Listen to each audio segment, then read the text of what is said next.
Here we are. Episode number 2, even though this is a follow-up to part 1 of Wheels and Wells. I'm your boy, DJ Dave Squeaky Wheels. And this is my esteemed colleague and good friend, Mr. Cam Wells, to your left over there. Say hi to the people, Cam. Hi to the people, Cam. You fucking, I know. It's been done a million times. you son of a bitch.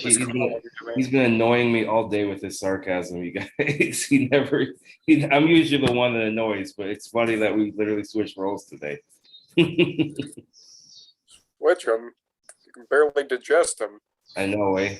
Yeah. So just to give you guys a glimpse, we spoke about it last week about we should probably do these fucking cicadas are so loud. Oh my god, what a horrible creature. You got problems. I got construction. Oh yeah, I was gonna say on the rest of your body or outside. You're sick, man. Seek help. Yeah. But yeah, so last week, for those of you that haven't seen the episode yet, we did an episode on relationships and dating somebody with a disability, or if you have a disability, what the dating scene is like for you, and all the trials and tribulations that you may be enduring with that. Very good episode. I got some great feedback on it. But as we were doing the episode, I think we caught ourselves. We said, you know what, we should have a female guest on here because we're only talking about it from the male point of view. We should have it from a female's perspective. So we're gonna. Dave, we have you. Yeah, you fucking even a wig yet. Yo, I look like a fucking. I look like a. I don't even want to say. I was gonna say like a Dennis Rodman doll, like a Dennis Rodman if you fucking got the wig incorrect. That right there is not the greatest image I've had today. No, it wasn't. I used to have a bit where I say I look like if Suge Knight and Professor X got in a car crash, but I'm a little groggy today, guys. I'm quite hungover. I was out gallivanting out. I had a nice little get together with a young lady. We had some nice dinner together. She had to call it quits early though. She had shit to do today, so I still went out. Ran into a couple of my drinking buddies and a couple close by neighbors, and we kept the party going. Let's just say I don't remember getting home. It was a lot of fun. Well, look at it like this, folks. I'm on his show as it's one of the terms of his bail. Yeah, I know. Cam is actually my parole officer right now. That's why he looks like dehydrated Rainn Wilson. I'll get you for that. I know, because I said that to him off air, but in the back of my mind, I'm like, I'm saving that for the podcast. I can't. Fine. You want me to hydrate? I'll hydrate. Listen, man, I've been drinking Pedialyte all day, but we didn't finish the wine from yesterday. You were supposed to come back and have more wine, so cheers to you, buddy. As Bender once said, I've heard worse excuses to drink. So anyways, I digress. So we wanted to do a follow-up on episode 1 because we felt it would be better and just be a little more balanced if we had a female's perspective with a disability who could give their experiences, because I know they probably have some things that maybe we are not, some insight rather that we are not privy to. So we're gonna talk for a little bit, maybe another 20 minutes, 15, 20 minutes. And then we're going to get a good friend of mine. We're actually popping her podcast cherry. That is a hot alliteration, popping podcast cherry. Even though the cherry part doesn't really make sense. Her name is Brandy Bantiess. She is a comedian from Houston. Actually, no, just Texas. I don't know exactly where she lives. She's just outside of Houston. We became friends on the Discord for Gas Digital and the Bonfire. So shout out to everybody out there. I know some of you guys will be, looking at it, this on YouTube, or maybe on Instagram. So crackle to all you mofos, all you sick mofos. I love all y'all. You guys got me through quarantine and kept my sanity. And Brandy's one of the people I met on there, and she's a delightful lady. How are we defining kept your sanity? I don't know where you had it in the first place. Hey man, it's a fleeting thing. A lot of things in life, but I don't know. I needed some place to fucking laugh and just kind of vent a little bit, and I feel like Discord is truly a safe space. I feel like we that term gets a little bit conflated sometimes, but it truly is a safe space for comedy where people can just say shit and have fun. I made a bunch of friends off of there. So she'll be joining us hopefully momentarily. She's still getting back from work and handling her business. So when she comes on, we will pause the recording and we will invite her into the meeting. Anyways, so sorry, go ahead, Ken. So I'm just thinking, it's interesting what you said about the people you met doing comedy this past year. It's kind of been a key thing because, well, we don't go crazy in the middle of situations like that. We'll all end up going crazy later on. Dude, I don't trust anybody who hasn't been able to, no matter what quote unquote side you're on or whatever dumb views anybody has. I use dumb in like a very relative sense. I'm not saying everybody's views are dumb. I'm just saying like whatever views you may hold, if you can't at least laugh at yourself or laugh at some of this shit, there's something wrong with you. You're a legit sociopath.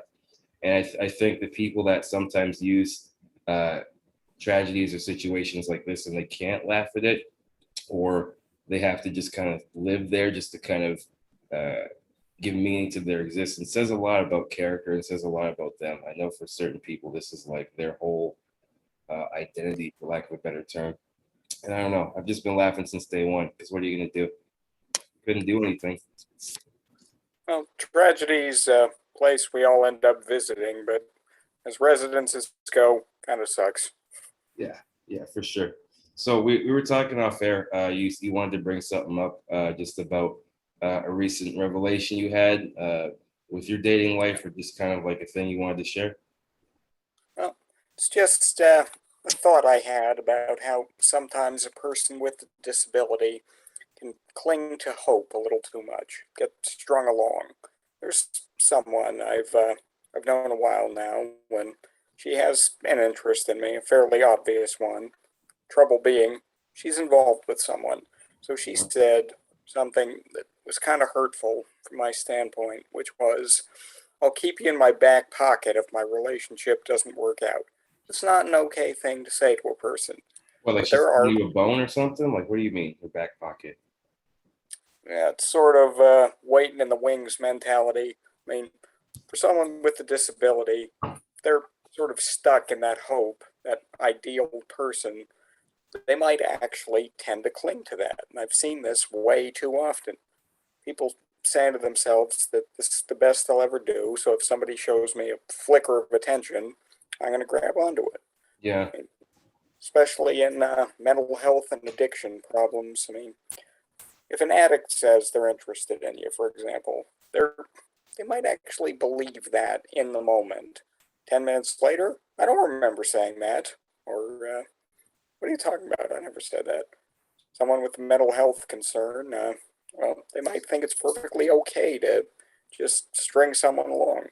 But my thinking was, this person saying that was disrespectful to her relationship, was disrespectful to me, and I'm not anyone's second choice. I am what I am, as a person with a disability or not. If someone wants to be in my life, they should just say that, and I put the stipulation on it of I'm going to keep you around in case things go south. and if that's the honestly, dude, if that's the bedrock of the relationship, or like how you guys are starting off, how could you trust her? How could it be anything more than just a hookup or a casual thing? Because if she, it's one thing to say if you want to keep it casual with somebody and people are on the two parties are on an even playing field, but that's just, yeah, that's beyond disrespectful. I would not talk to this girl ever again. She sounds like she sucks. Well, for the past year, she's made overtures ranging from the occasional kiss to calling out that she loves me in the middle of her parking lot, which I might add is about 10 feet from the guy she's living with. Damn, this chick's got balls. Yeah.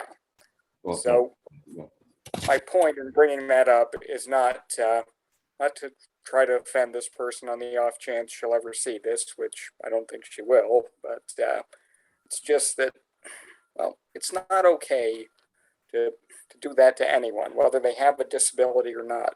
Nothing leaves a person quite so vulnerable as when they care about another. And if you're going to prey on that, even in a way that says there's some hope for us, it's not okay to do that. Leave a Do you think lasting mark. sorry to cut you off. Do you think she's preying on you, or do you think it's an insecurity thing? Because if she knows that she has that power over you and she can just like have you wrapped around her finger, do you think it's just a matter of like her knowing that she can fuck with you and you letting it happen, or is it an insecurity thing? Like, what do you think it is? I think it's actually, in her case, actually a combination of factors. I know there is some substance abuse issue, and she has been through some traumas, but I think on some level there is genuine feeling. And, well, I think it's just kind of buried and twisted through all sorts of things. So, whatever the real truth of her heart is, I guess I'll never know. Yeah, it sounds But like she's got to work through some of her shit, man. yeah, I'm not going to live or die by what another person says or does in that sense. Too many people have been driven to, shall we say, tragic ends by the fact that they just couldn't accept, why doesn't this person love me, or why am I not good enough? It's never a question of that. It's a question of, look at the quality of the person, look at the quality of the relationship. Is this just someone, or is this someone who's a good match for me? Yeah, it's the wrong mindset too. If you have to cling to somebody that hard, what does it say about you? That's like only I can have you and nobody else. And like I said, I think this chick just sounds, whether it's the addict brain talking or whatever stuff she's hasn't dealt with in her past, the trauma and all that stuff. Because it's funny, I was listening to, I think his name's Jason Wilson. He does this thing called the Cave. It's like a martial arts thing for young boys, like I think like 5 to 18 or something like that. He was on Joe Rogan's podcast and he was talking about how as men we're told not to cry and holding our emotions, and we look at it as a sign of strength and stoicism, but really it's hampering your development emotionally, and everybody else is paying the price for it. And he said something interesting because he said when you cry, tears are about 98% water, but I don't remember the exact name of the hormone, but apparently when you cry, it releases a stress hormone. So literally, be like when dudes don't cry when they have all the shit pent up, not just dudes but anybody, you're literally holding onto that stress and holding onto that stuff, and that's why you have a heart attack at 50, and that's why you fucking have all these other underlying things because you didn't have that release. And it's so important to have that release, you know? Well, that's the thing, though. When my last relationship had just ended, and there were a lot of people who took her side in it for weeks. I just walked around. I suppressed it all, but past a certain point, I just couldn't. I just I let it all out. I was angry. I'll admit that, and honestly, I was not the most fun person to be around. But I knew if I didn't release it then and there, it would just be worse. I mean, if you let it build and you know it's Resist building. much, obey little. Sorry Once about that. Sorry about that. It's my YouTube. Hang on a second. She's trying to join. So just give us 1 second, guys. We're gonna pause and we're gonna figure this shit out. Hang on a sec. You son of a I bitch. hope man. whoever said that is not getting paid by the use. I really don't think that's what's happening. Anyways, we're back, guys. Decided to take a little pause. Brandy had to figure out her internet stuff. But we have a lovely esteemed guest here. We're popping her podcast, Sherry.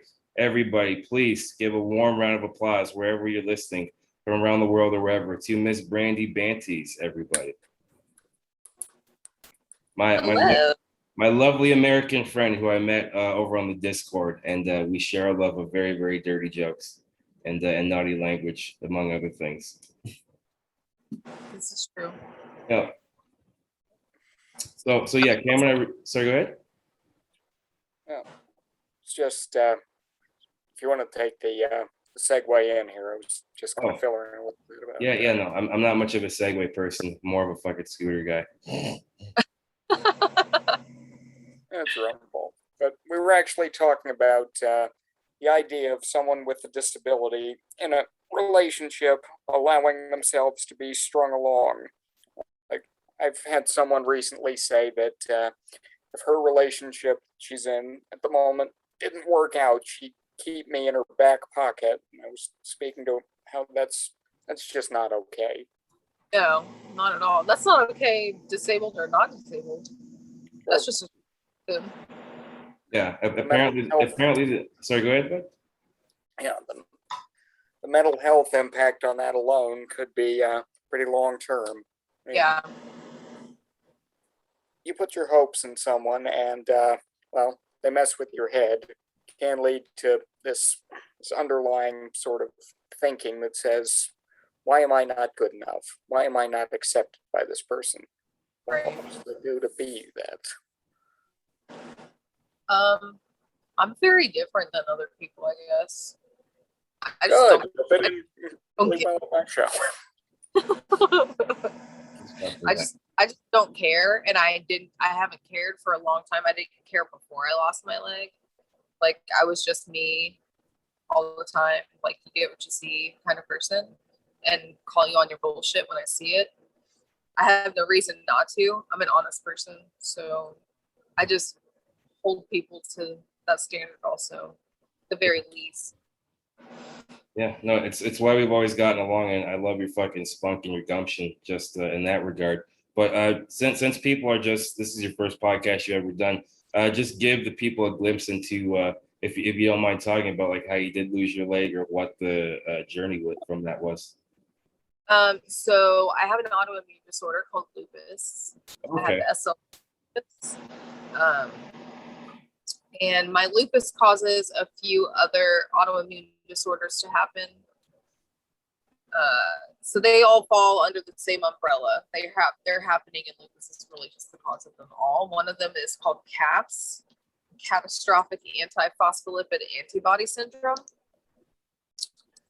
which means my body can just decide to make blood clots whenever it wants. If I'm stressed out, if I don't get enough sleep, like for any reason really, my body can just decide to make a blood clot.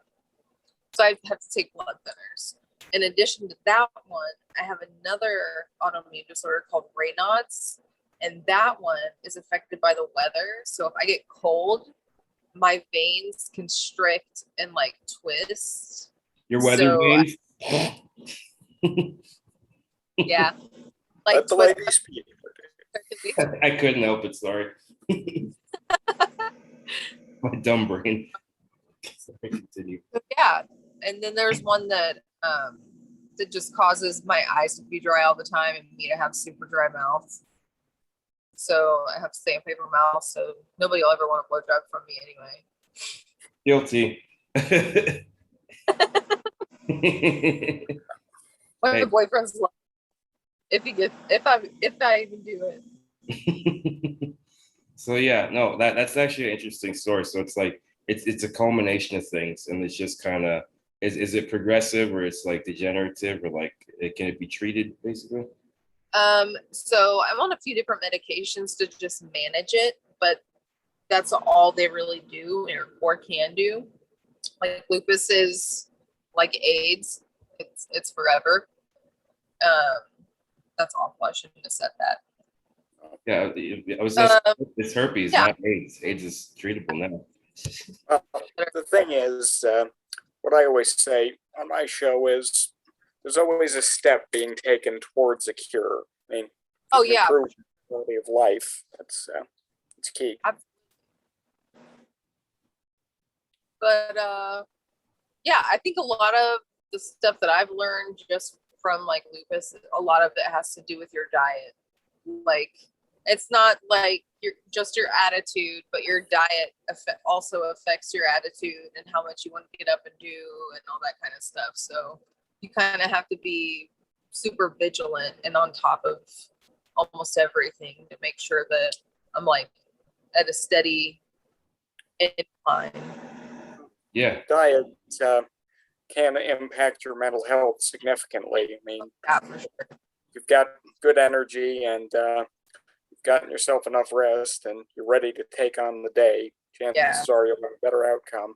Whereas you say, that's not that important, neglect your health, it'll come back in spades. Yeah. The one thing, I mean, lupus has saved my liver because otherwise I would probably be out drinking and doing more shit like that, staying up late and not caring what time I wake up the next day or if I take my medicine at all. So I'm lucky. It took me a really long time to even get health care. So now that I have it, I want to do everything in my own power that I can do to not jeopardize it. So I don't drink a lot. I mostly just smoke. I mean, I'll have some drinks every now and then, some margaritas, or it's just not a every weekend or even every month kind of thing for me. So I just save my liver. You're kind of keeping it in good measure then, just not binging, but not denying yourself either. No, not at all. Are you kidding me? Yeah. She looks like an art teacher with an OnlyFans. She knows how to have fun, this girl.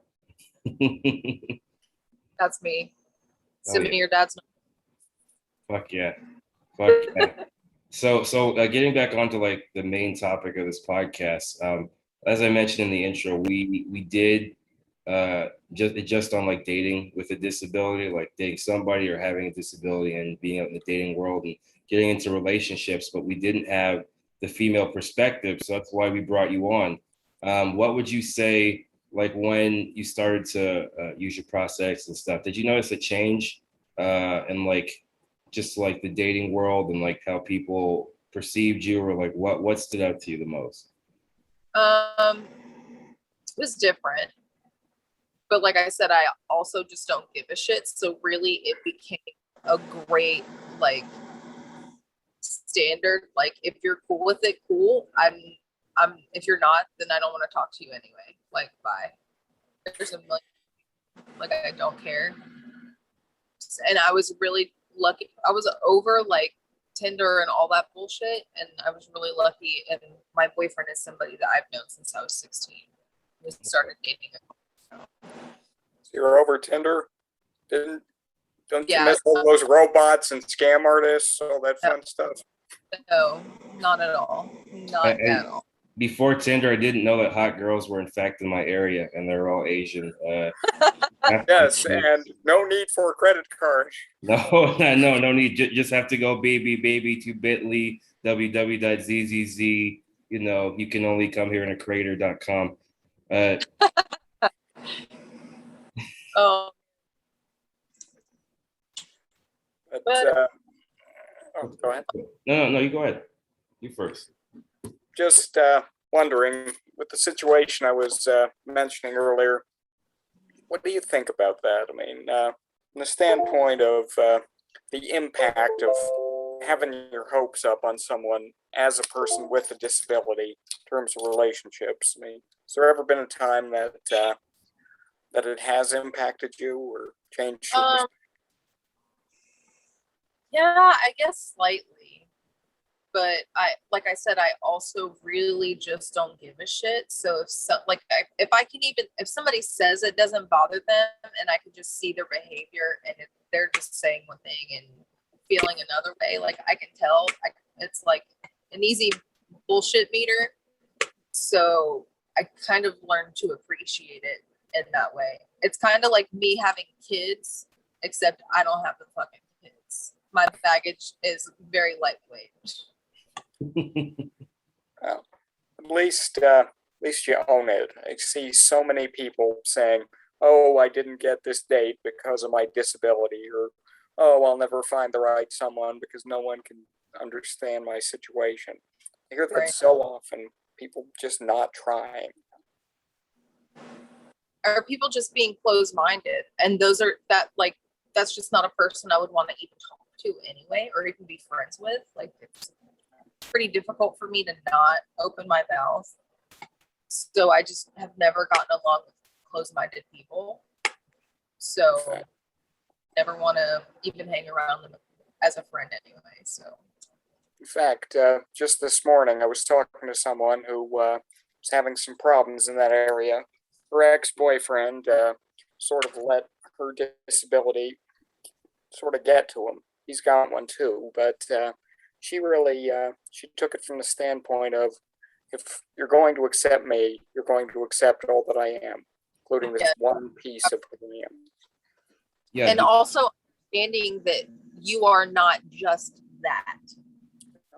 You're a person and you're dimensional.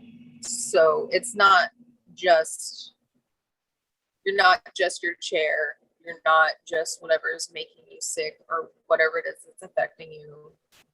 Just have different worries in life. Everybody's got bullshit.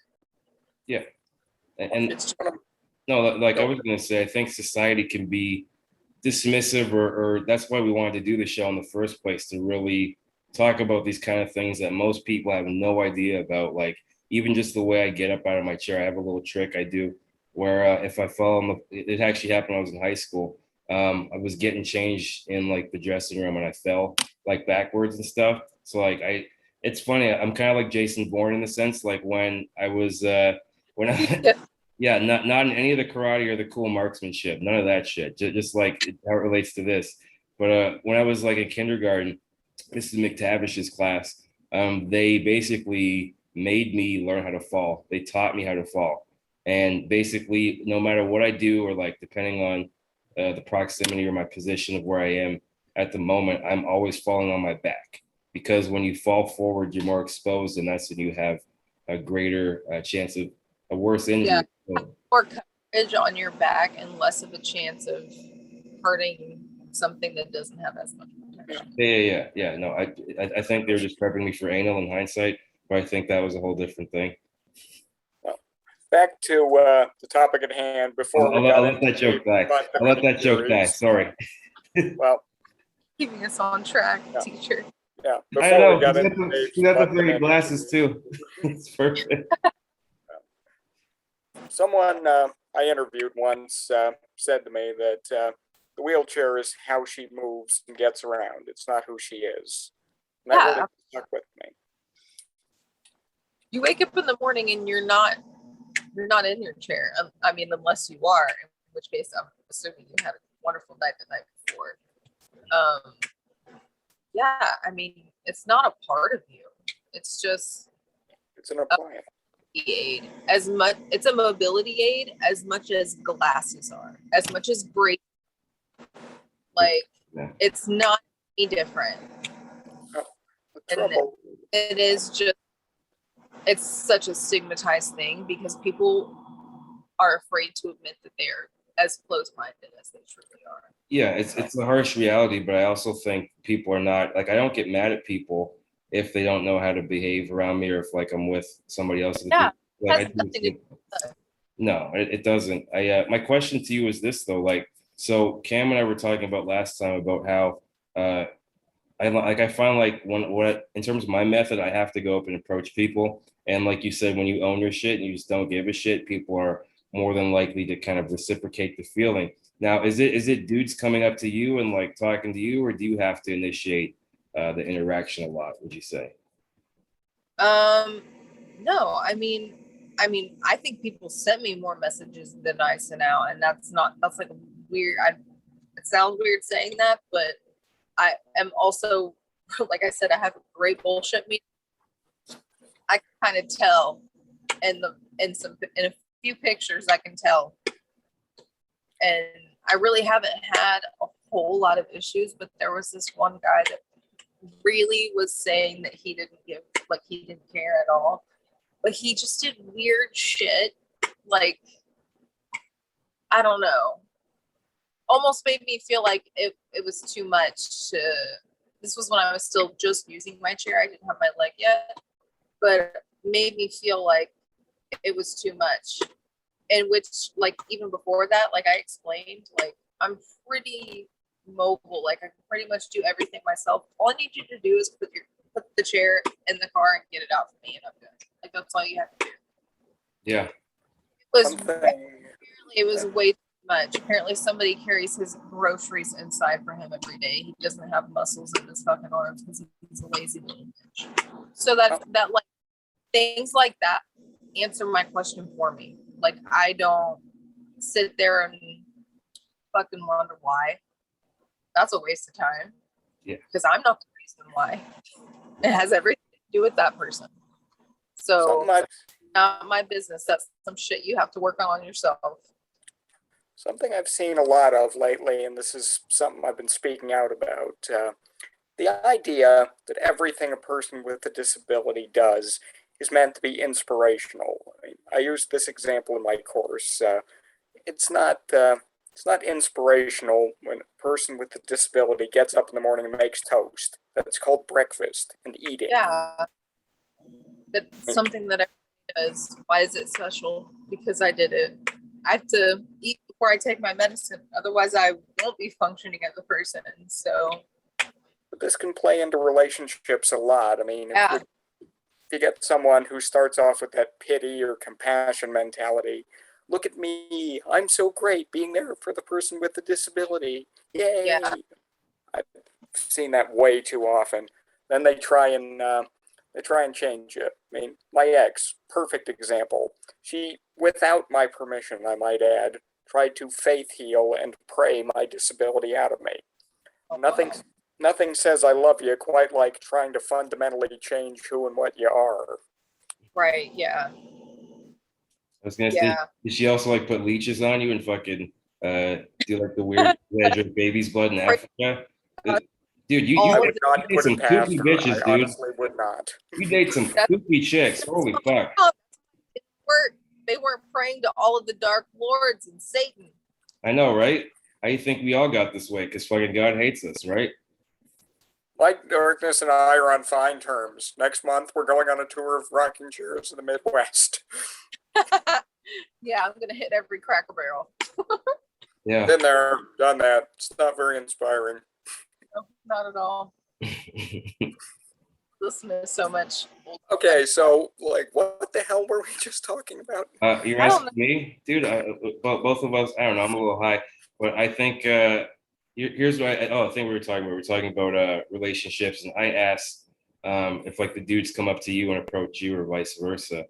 And like honestly, like I think it's weird because like I hate the term fetishizing because you hear it's like, oh, we're fetishizing like this person, this and that. It's like sex is all a fetish. I don't know what those people are talking about. Yeah, yeah. Everything anybody is into is a fetish. Perhaps you've heard the term. Maybe.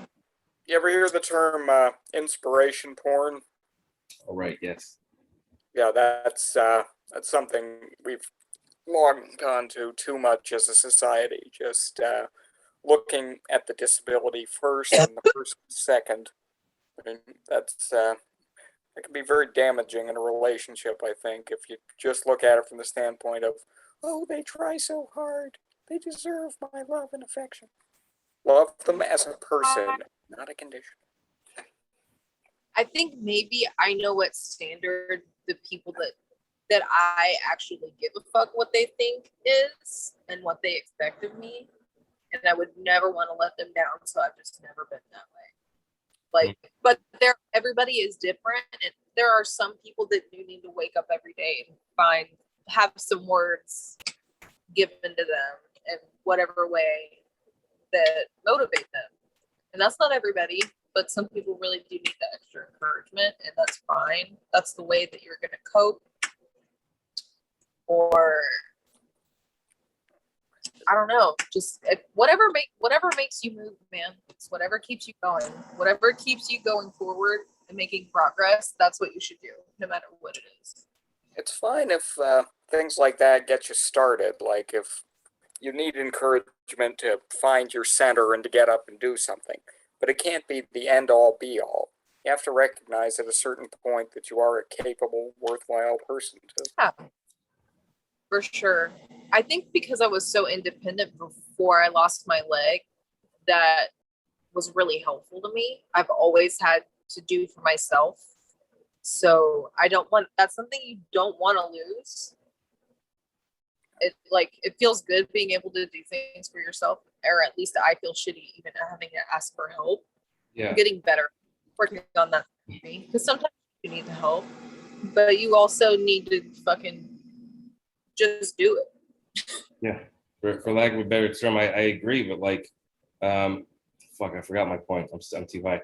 I actually had a question then while Dave tries to figure out his point. Yeah, you go first, dude. I'll think of it. I think, oh, actually, no, this is what it was. No, you go first. Fuck it. You go first. So, do you think there's any difference whether a relationship is formed? Do you think it's different for a person who's born with a disability versus one who acquires one? Do you think the dynamic changes once the disability comes into play?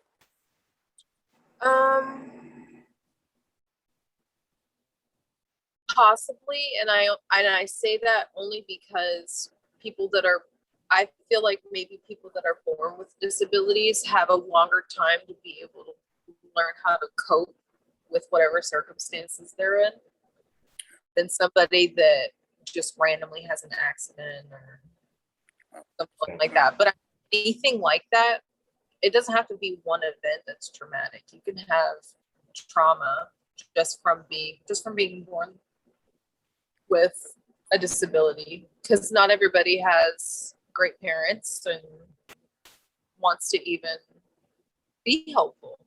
Yeah. Or they think Someone born with it might never know the difference, so they Yeah, might this- never ask the question, "What's wrong with me?" yeah, they wouldn't even know that something is wrong. That's like I Not think we wrong talked per about se. it. So sorry to break it, yeah. I mean, you've adapted because you haven't learned any other way. It is who you are, and for better or worse, just take that. Yeah. No, I remember my question now. I remember it came back. What was that? Okay, so you said before you lost your legs. What were you doing before you lost your legs? Were you doing anything else physical? Like, what was your day thing? I was waiting to get security disability because I was I was having to work, but having to work was making me so much more sick, and it took me forever to get help. So as soon as I was able to get it, I fucking got my shit straight, which is what I would have done all along the whole time I was waiting. It was like over 8 years. Yeah, no, because So- like, sorry, to cut you off, but I was gonna say up here we have like socialized healthcare. You know what I'm saying? So we have like kind of like what you guys have down there, but it's a little bit different. Like, wouldn't you say it's a little different? Like, what was like you said it took so long. Even for me to get this apartment, it took 10 years. It's because of the waiting list and shit. So Yeah. is it like that down there? Yeah, it's longer, Oh, jeez. I would think. Yeah, for stuff like that. The waiting list for stuff like that has a waiting list. Oh, jeez. The inception, Sometimes, the inception of waiting lists. sometimes Yeah. disability stuff just gets prioritized when someone in power recognizes, "Hey, this could be me." I mean, Yeah, where we are, our former lieutenant governor has a disability, and his political career has been largely centered around that. And well, because he recognizes that we're all just one accident away from something like that. yeah, absolutely. I actually had to have a conversation with a family member, basically trying to explain that to them. Like, I didn't even do this to myself. I wasn't doing anything stupid. It just happened. Yeah. But you could be doing something stupid because you're being very irresponsible and maybe hurt yourself or somebody else. And that's Actually, this relates to that because you guys have had an interesting year down in Texas. You guys got your first little taste of what we do up here, your neighbors to the north. You guys got some fucking snow and you guys lost your shit, right? yeah. I mean, everywhere lost power. Like there was nowhere near us within 30 miles that had power at all. And I'm outside. You're outside. And my sister, yeah, I was outside of Houston, but I was very lucky because my parents are like hurricane and like restoration workers. They're prepared for shit like that, so they have the house generator that if the electricity goes off, even for like if it's raining or somebody hits a pole or something, the gas kicks on and the generator keeps the house on. So we were really fucking lucky. Yeah, you have like the best possible situation. That is like not a stroke of luck. It's like the perfect. It's like literally having somebody 7 feet like be on a basketball court or like be a plank to cross. So that this actually leads to my next question. Because it's tough to navigate in the snow with wheelchairs and other mobility aids. Like I know with this chair, I have to be careful and like if there's some sidewalks I legit cannot go on if the snow is stacked up too high because I have and will got stuck. That's a whole nother story. I was really drunk coming back from a gig one night and I fucking fell in a snowbank. And like I was trying to get up and I was turtling my way up. And And I was down there for maybe like 10 minutes, and there's just people walking their dogs just fucking came and helped me up, and they called the ambulance. I didn't tell you that story before. Oh man. Oh shit, yeah, that was a fun ass night. That was I don't want to replicate it, but yeah, shit like that can happen. Oh yeah. One time I went to Hobby Lobby because I was bored as fuck because I've been locked. See, I was dealing with being quarantined the year before quarantine even happened. So I had quarantine. So I really lost my shit. So I went to Hobby Lobby just to like get out of the house and find something to do. And I was there by myself in my chair, took an Uber, and I stood up to grab something off of a shelf, which I typically have decent balance, busted my ass right in Hobby Lobby, and somebody watched me do it and they just kept walking. And so like I didn't hurt myself because I had learned how to fall. Yeah. I just like sat there for a second, laughed at myself, and then got back in my chair and kept shopping in Hobby Lobby. You wouldn't be the first, sadly, to have that experience. I mean, sometimes people don't know whether you can get back up yourself, or they don't know if they should interfere. Sometimes I should have screamed, "Help! I'm falling and I can't get up." Sometimes it is coming from a good place. However, sometimes people are just negligent or ignorant or what have you. I mean, but if they can see there's an honest need, they should at least ask. I mean, even if they're not the someone who's going to pick you back up, they could at least say, "Excuse me, do you need apocalypse." Sorry, what was that? Those are the people that die first in the zombie apocalypse. Really? I thought my accountant. I'm kidding. I told you you'd like this one, Cam. She's fucking awesome, dude. You're one of my favorite American friends I've made this year, Brandy. I honestly. You're one of my only friends, so. Well, only friends. That's gonna be the alternative to OnlyFans. When Facebook shits the bed, only friend. We made a new one tonight. You son of a bitch. That was pretty good. He fucking does that. I was pretty good. Reagan was still in office. Oh yeah, and you still have that hairline. Holy fuck. So yeah, let's see. Do you have any other questions? I'm trying to think what else we wanted to touch on. Like we want to close out the show and show your Kill Tony set because Cam's never seen Kill Tony, and I want to show him your set on there because like I think you did pretty well. That was your first time on stage, right? Yeah, only time. Wow. One thing I could ask about, I suppose, do you think that for someone with a disability who's not in a relationship or doesn't want to be, might be seen by some as bitter? I mean, there has been this mentality, historically speaking, that sometimes a person with a disability can just be the angry sort.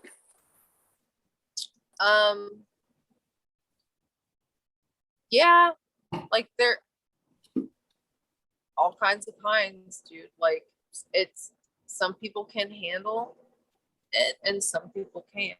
Like I don't know. Yeah, it's a hard area. I guess it has to be taken on a person by person basis. Yeah, I mean, but I think some people that might be bitter for other reasons, and that's just the way that they're coping with all of it. It's more of a scapegoat than anything, is what you're saying, right? Yeah, needing to blame. Yeah. I've been bitter ever since they discontinued the chicken Whopper, but leave that aside. And also when they canceled the show Dinosaurs, you really love that show, dude. That's Cam's favorite show. Not the mama.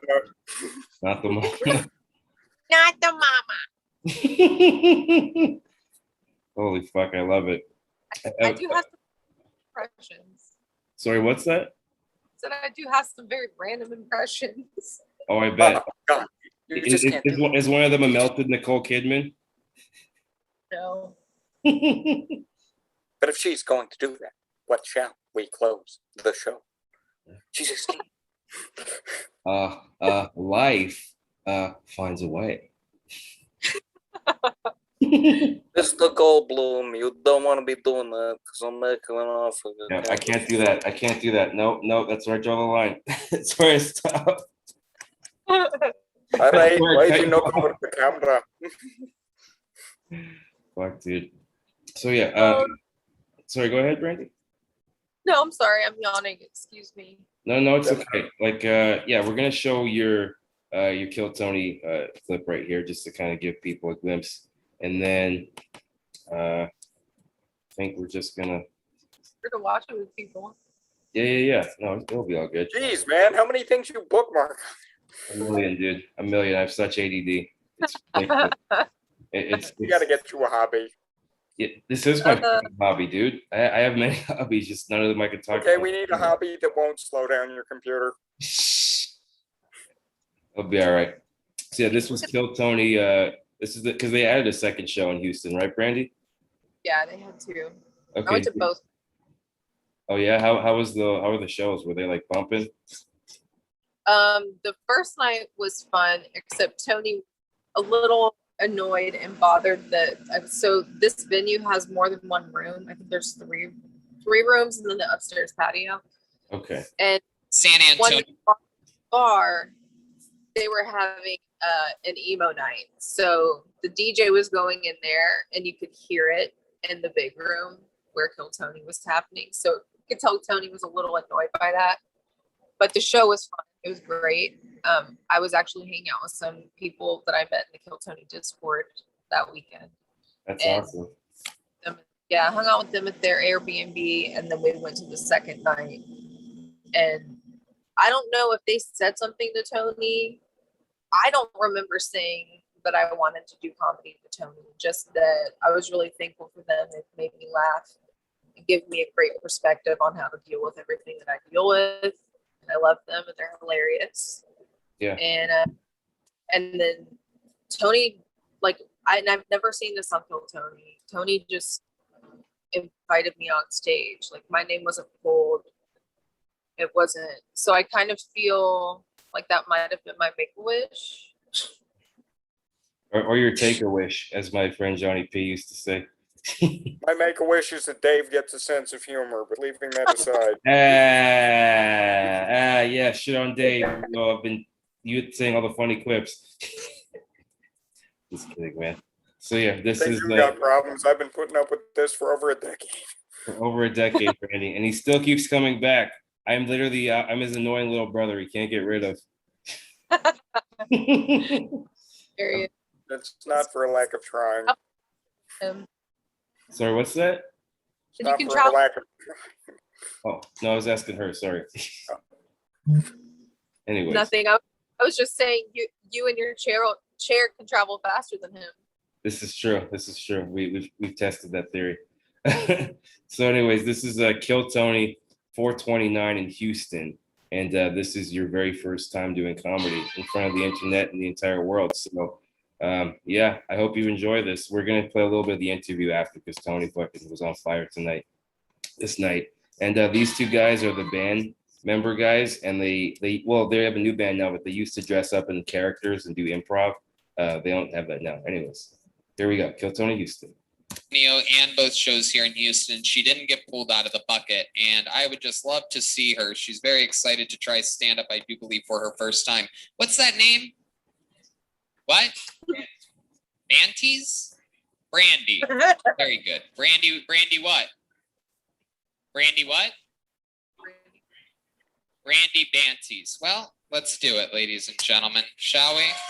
Put your hands together for Brandy Bantiess, everyone. Here we go. Magic is about to go down. Here's music coming. The band is helping, I do believe. That awesome Baby Shark song that everybody loves so fucking much. Everybody loves it. Hell yeah. Here she comes. Look at you. Ladies and gentlemen, Look at Brandy Bantiess, everyone.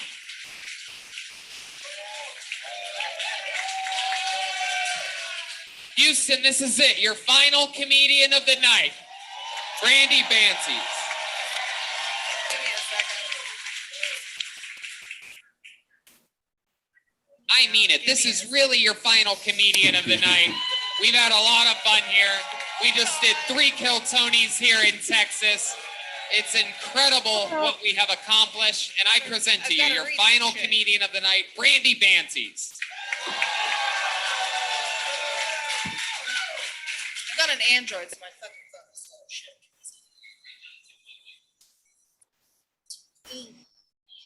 She's just got to upload her set real quick, and after that, she's going to start. How about one more time, good and loud, for Brandy Bantiess, everyone.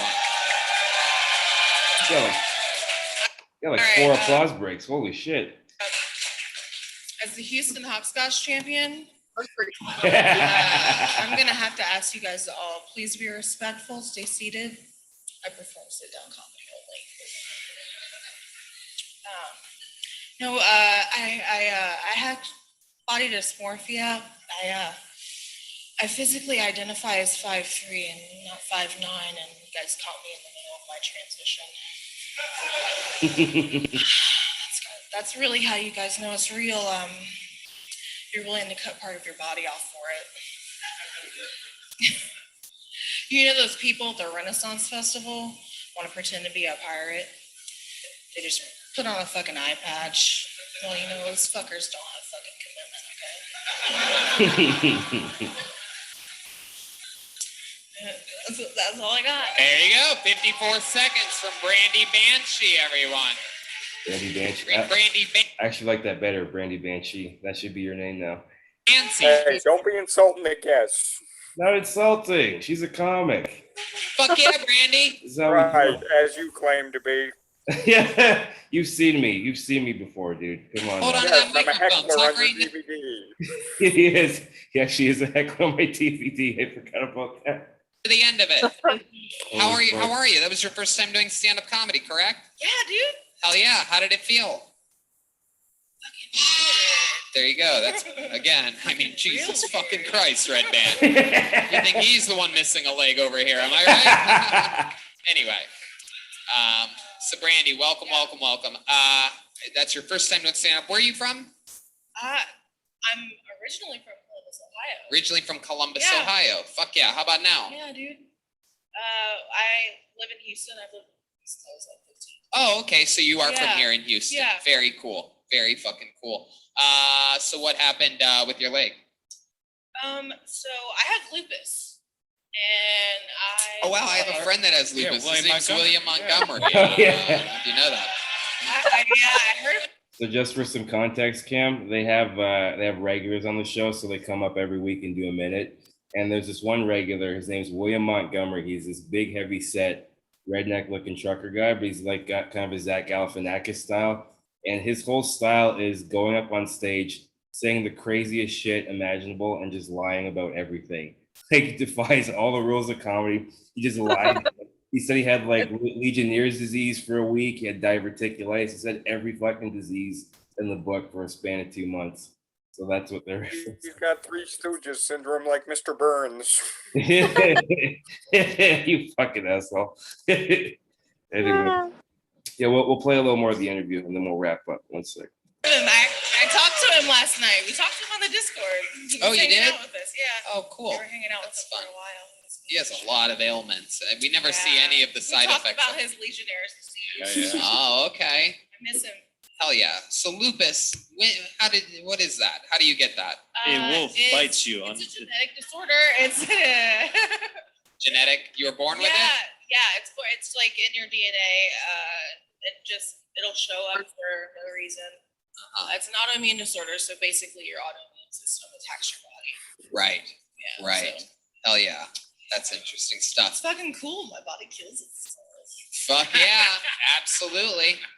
Better your foot killing itself than other parts, right? Right? I've already got one foot in the grave. That's right. Nice. What did you do with your foot? What? What did you do with it? Oh. Did they take it and put it in like a medical container, or did you get to keep it, or what? Oh no. Yeah, dude, she I took had it to no a idea. I was taxidermist. It's on their I was mantle now. Is there something fun that you did with it or anything like that? No, but I hope the ghost of it is like tripping people somewhere. It is. It is. That Because ghost you know of, bitches be tripping. the foot. The old foot ghost. That's like Thing from the Addams Family. We can't quite hear. You have to. Thing, like Thing from the Addams Family. Oh yeah, but a little foot out there crawling around. Absolutely. Brandy, what do? You have a job? No, dude, I'm on Social Security disability. Hey, America! Fuck yeah! Goddamn taxpayers out there, like, all right, I guess it's worth it. I love it. So fun. What do you like to do for fun? You guys. Hell yeah! What else? Yeah, when you're not attending emo night next door, what do you like to do? Writing. I fucking read. I'm a nerd. Yeah, you like reading. Hang out with my dog. Got a dog named Forrest that I adopted. Forrest? Yeah. Oh, that's adorable. Doofy as shit. Hell yeah. It's a little bit slow. He's a little slow, yeah. Nice. Heck yeah. Well, that's probably good. Is he a seeing foot dog?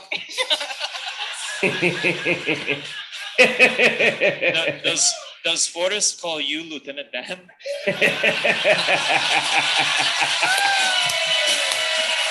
Fucking Jeremiah for the win. So yeah, watch the whole episode on YouTube, guys. Hold on a sec. Let's come back here. So yeah, what was it like watching that? That's got to be surreal, huh? It's weird. I've watched it quite a few times just to like remind myself how much I suck and the things that I should have said or what I'm going to say next time, because I know how to like fish for the questions that I want him to ask. Yeah. I don't think I'm not just saying that. I don't think you sucked at all. For your first time on stage, you were very calm, you were very in the pocket. You kind of didn't rush too much, because a lot of young comics will rush sometimes the punchline when they're super nervous, or kind of compensate for the nerves by being overly animated. You were just sitting there and like, no, I'm gonna fucking deliver this shit, and you guys are gonna. See, because those lights were so bright, was that I was going like this with the microphone. The camera was far away enough that you couldn't see it. Yeah. So yeah, I was definitely nervous, and those lights are a lot brighter than you think they're gonna be. But it's something that I envisioned for months and months and months, never thinking that it was something that would ever happen, and it happened. So I kind of already prepared for every scenario. Yeah, that's amazing. You honestly, like, for your first time, I think you're up there. What did you think, Cam? Well, I can't say I approved of every disability joke they got in, but the fact that she was out there representing for people with disabilities and showing a sense of humor about the whole situation, that is something more of us need to take on. I mean, from a comedy standpoint, it's definitely a lot to be enjoyed there. I mean, I've seen some disabled comics who own it in a very unique way. In fact, there's this guy who's on Britain's Got Talent told my favorite disability joke, and I love this. These days, everyone wants to put a label to it. It's all Special Olympics, special needs. The Army came around recruiting for special forces. I hid. I don't want to go to war. I love that. That's good. It's not bad. It's a pretty solid premise there. A little wordplay. Yeah, no, I honestly like. Yeah. So like, how long have you been doing comedy ever since then? Like, not to get conventional, but like, did you keep doing it after that?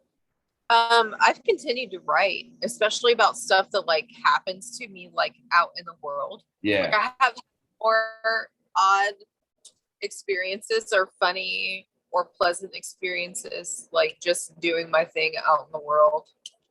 And those are the things that I choose to write about because they're funny. Like, everything about what I deal with is funny. I'm sorry. It can't not be funny to me. If it was my sister, I would probably still think it's just as funny. So I think it's even funnier that it's me. That's the thing, though. Sometimes keeping a funny attitude about things is the difference between achieving in life and just letting it overtake you, you know? Yeah. And yeah. Like, sorry, go ahead. I never wanted to submit to my illness or submit to the limitations of my illness. So I just do everything that I can so that I don't have to. There are limitations if you choose to label them as such. Otherwise, they're just tools in the arsenal. Yeah. Wholeheartedly agree, guys. This has been a really, really fun episode and super. I feel like we got to know you a little bit more. Like we'd always talked online and stuff, but never did like a full, like face to, I guess Zoom to Zoom, but it's face to face thing here. So like, yeah, for your first podcast, you must have a stroke of luck for doing things for the first time, because I honestly have to say it was pretty good and very insightful. And I just plain had a stroke, so I feel left out. I know. Tell your other side. Tell your other side to laugh later. Yeah, no, I honestly think I think this was great. You were very much yourself, and you brought a unique perspective, which is what the show needs. I think the more guests we have on, the better. We're gonna do more specialized topics, so we'll talk a bit more of this about this off air. But is there anything else you want to? Sorry, go ahead. No, I just said very cool. Oh yeah, no, absolutely. So yeah, are there any closing thoughts that you have, Cam? Any closing thoughts you have, Brandy? Well, just if I can't have the girl, at least give me more money. But honestly, when it comes to relationships, there aren't any simple answers, no simple fixes. I mean, people are going to care about who they care about. Have a disability, don't have a disability. We all have something that makes us special or unique. Just keep an open mind is the best advice I can give. Yeah, absolutely. Your thoughts, Brandy? Like the great prophet Britney Spears once said, "Gotta work, bitch." Well said. And I think we're going to put a bow on this episode. This has been Wheels and Wells, Part 2, Dating, Am I Worth It? This is the relationship episode. We may touch on this topic later if we have another guest, but I think we pretty much covered everything we needed to. I want to thank my lovely guests and my esteemed co-host, Mr. Cameron Wells, my brother from Definitely Another Mother, Brandy Welch, rather, otherwise known as Brandy. Well, if she wants to get married after the show, no, I want. I'm kidding. I'm kidding. So yeah, is there anything that you guys would like to plug? Anything that where can the people find you or follow your work or follow your endeavors? You can follow me on Instagram, Bantiess, Banties. Absolutely. And Cam? I think I said in the last episode, you can go to cjam.ca and play any episodes of my show, Handy Link, or available through the NCRA Program Exchange or iHeartRadio, a few places. Yeah, for all our Canadian listeners, and hopefully after this one we'll have some American listeners too, because we love to cross those cultural, I guess, borders. It literally, physically. Excuse me. I'm part American myself, so makes sense. Absolutely. And yeah, you know where to follow. You know where to find me, you guys. If you're watching this on my YouTube at Dave Squeaky Wheels, DAVSQUEAKY Wheels with an S. Hit that like and subscribe button. Every little bit helps. We want to keep doing these, and we want to keep growing our audience. And we think these are very fun and important discussions. As you could tell, Cam and I have a deep friendship, and we have a deep understanding. That's why we're going to keep bringing this to y'all. Instagram at Dave Squeaky Wheels, DAVESQUEAKY. Wheels with the Z's. If I spoke too fast, just slow the YouTube speed down. Super slow, baby. Pretty. So what Tony?